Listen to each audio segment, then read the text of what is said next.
So welcome to Just What a Quilt, a research podcast coming out of Tulane University Law School, but we are on the road. We are at the International Quilt Museum for the next few weeks, and this is Just What a Quilt in Nebraska. So that means that these are really raw interviews. We record them, and then we throw them into GarageBand, and then we put them up. So no music and no fanciness, which is probably better than usual. Just fine. All right, so today our guest is Katie Fransisco. She is the Assistant Curator of Exhibitions at the International Quilt Museum. And she's fantastic. She is the person that welcomed me when I got here on Tuesday, and so took me around and introduced me to everything and everybody. And so we sat down on this Saturday when it was quiet at the museum and had a nice long chat. She has her BA in English with an emphasis in creative writing, and then she also has a Master's of Arts from the textiles, merchandising, and fashion design with a dual concentration in costume history and fashion design from University of Nebraska at Lincoln. And we sat down to talk about, again, what is a museum? What are her thoughts about that? And you'll see that it quickly morphs into all kinds of things, including Dungeons and Dragons, which we think is really connected in some way to quilting, and we'll tell you about that more. So it was a really lovely conversation, and I really appreciate the time she gave us. We also talked about one of the exhibits, and so we did a Facebook Live session that is on our Facebook group. So if you go there, you can see what we were talking about, but it was... we say that we're going to do that in the interview. So if you just go to our group, join our group, you can see that. So again, this is Katie Fransisco, Assistant Curator of Exhibitions at the International Quilt Museum. Okay. We love it. Okay. So quick hello, just to make sure we're still recording. Hello. Awesome. Tell me your name and where we're doing the interview from today. Sure. My name is Katie Fransisco, and we are doing the interview in an office that I kind of like to refer to as the nest a little bit, or a tree house. It kind of feels like we're up in the trees. We are on the third floor of the International Quilt Museum, and... Today is June 3rd? Yes, today is June 3rd. June 3rd, 2023. And I'm Elizabeth Townsend-Gard, and I'm conducting the interview. And it is Saturday, and it's quiet. And I'm so excited to chat with you. And you were kind of my the ambassador that sort of took me around on my first day on Tuesday. So it's really great to sit down now after a few days and have this conversation. How was I know you're talking to me, but how has your trip been so far the past few days? Amazing. Whirlwind. I don't even know how we're going to survive next week, because this week was a lot, and next week is like on steroids. So I think it'll be really, we have so many exciting things we're doing. We're finally getting in to see the quilts, and Mary Fons is coming, and Willow Olson is coming, who works with me on a bunch of stuff, and it just ramps up. So it's going to be really exciting, and I'm so glad. I feel like 3 weeks isn't enough, and I know it's a gift to have 3 weeks here. So it is. So many people come in just for 2 or 3 days, and that's not enough. No, I'm already like, how can I come back? Well, just ask. I mean, I know it's about the travel and not about whether or not we're happy to have you. Yeah, well, you've been very welcoming. It's funny, and we'll get into the interview. The interview we did yesterday with Jim, he came to visit you. And you know this story, I'm sure, but he came to visit and decided to move here. Like, didn't know anyone else in Lincoln, but was like, this is where I want to retire to. And I get it, because it's a beautiful building with beautiful people and beautiful quilts, and it's just the energy in it is just so nice. I'm sure you have squabbles, but it just feels like this really special, almost kind of sacred space of love and quilting and research and scholarship, which is just like brilliant and amazing. It is. It's really neat. Okay, let's do our official question. Yes, official question. Tell me your first memory of someone sewing or quilting in your life. Well, my mother's an interior designer. Yeah. And her workspace was actually a spare bedroom in our house. So I don't actually have a first defined memory. It was just always there. I was just like, when I was a baby, literally, I would just be like in the corner while she worked. Yeah. So I don't actually have a cognizant memory. It was just always around. That's really interesting. I have a more cognizant memory of the first times she tried to teach me specifically to sew, but Yeah. she was just, I mean, that was her job, so it was just always happening in the background. And how old were you when she started to teach you to sew? I want to say I was 4, and it was these little baby dresses for baby dolls.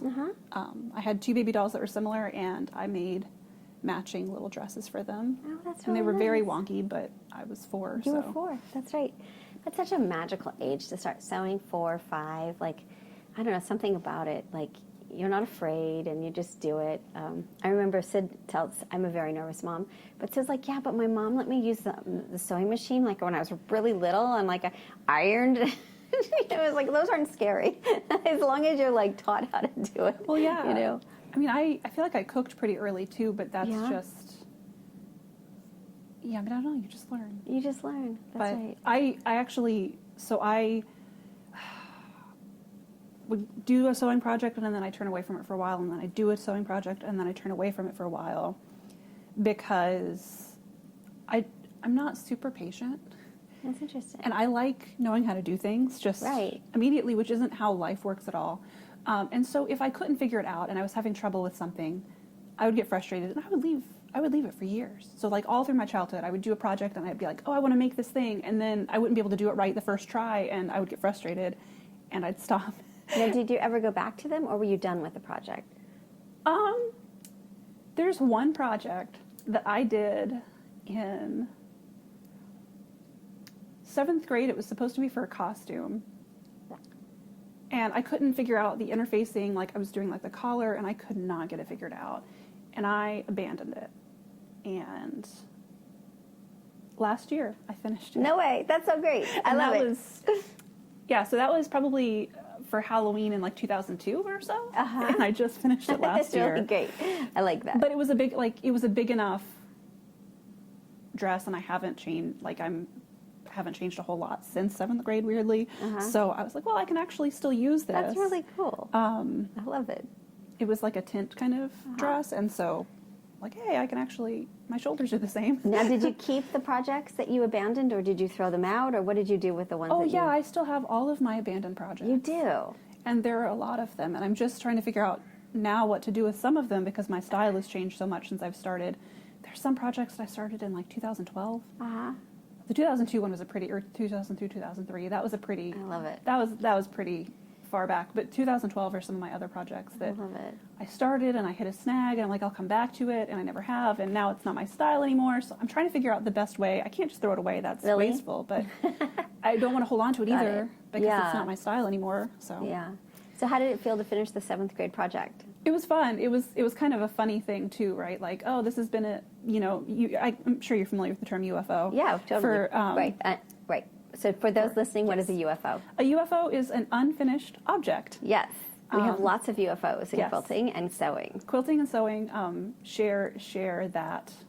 So I got rid of a bunch. So I was a mat cleaner and was just like purging. Like after COVID and being in the house all the time, I was just like, I'm making the sewing room perfect. So I got rid of a ton of the UFO projects, and now I'm feeling a little like lonely because I don't have them like haunting me in the same way in the sewing room. I'm like, I guess I need to make new UFOs so that I feel like come in time, right? You know, it will come in time. It's true. You start a project and then another one's like, oh well, I need to have this project done by this time. Right, so you abandon the other one, and then you forget that you've abandoned it, and then you start newer projects. Totally. And I think also, I don't know if you feel this way, is sometimes I want to just do it to understand the technique or how to do it, and it's not really about finishing it. It was about like, can I learn how to do this thing? Yes. And so when I do, I'm like, okay, well now I'm bored. I don't really need to keep going. Right. You know? And I did and this is an example you noticed because you were here last night, but Yeah. I very much dabble with knitting and crocheting. I actually am studied in sewing, but knitting and crocheting are more of a legitimate hobby rather than something I actually do sometimes professionally. And a great thing to do with those projects is little wash rags or towels, because then you can practice the technique and you do the same stitch over and over and over and over again, but you don't have to burn yourself out on it. You don't have to commit to a whole project. And you feel like you finished something. You can just say, I want to learn this stitch, and then you do it for this big, and then you have something, right? Like you have something to use, and then later, if you ever want to use that stitch, well, you've got the muscle memory, you know how to do the stitch. Yeah. But you don't have to commit to a full project, but you can finish something, and it's not Right. just like, oh, this is a little sample I made, which you have to do in sewing. And with different, whether you're going to do embroidery or hand dyeing, you have to test and have little guys that just sit in a box. Yeah, I love it. I totally love it. Okay, so you're 4 years old and you're learning to sew. Yes.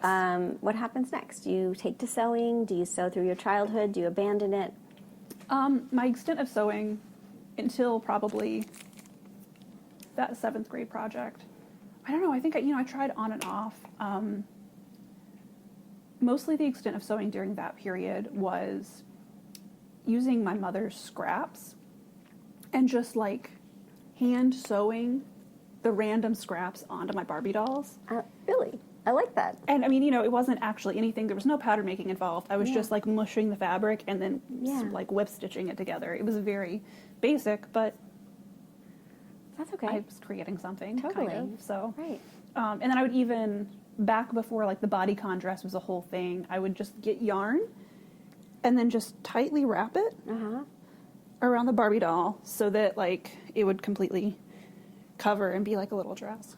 Explain bodycon in case people don't know what that is.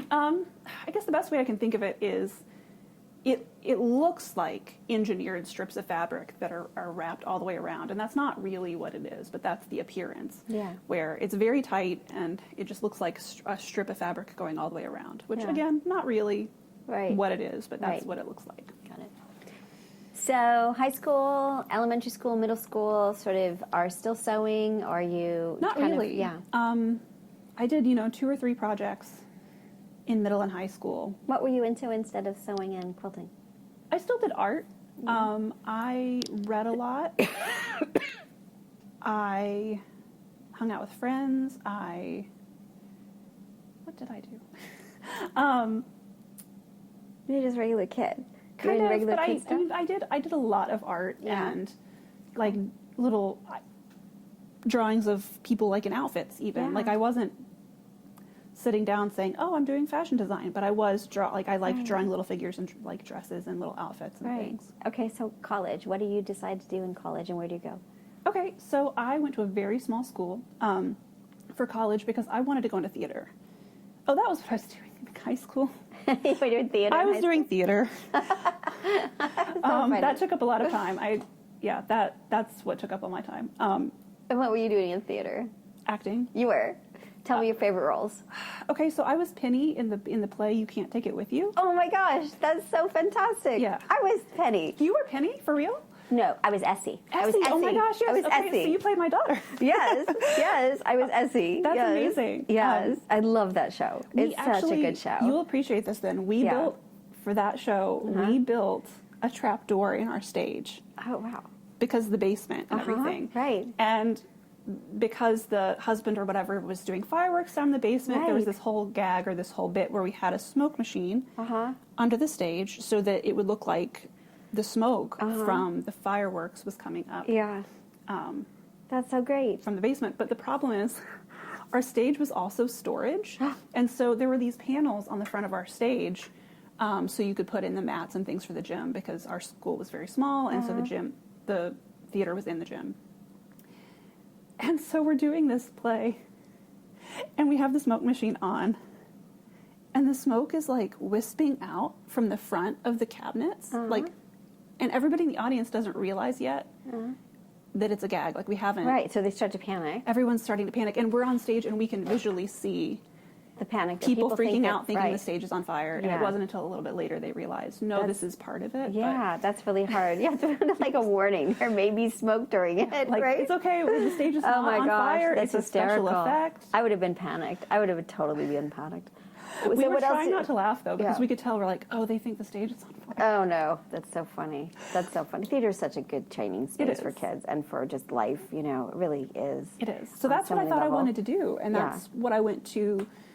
Like, I picked my school and I went to For acting. do acting. Yes. But that lasted. I took all the acting classes. And then I realized in order to get like a theater degree, you had to also do all of the other behind the scenes stuff. And I didn't realize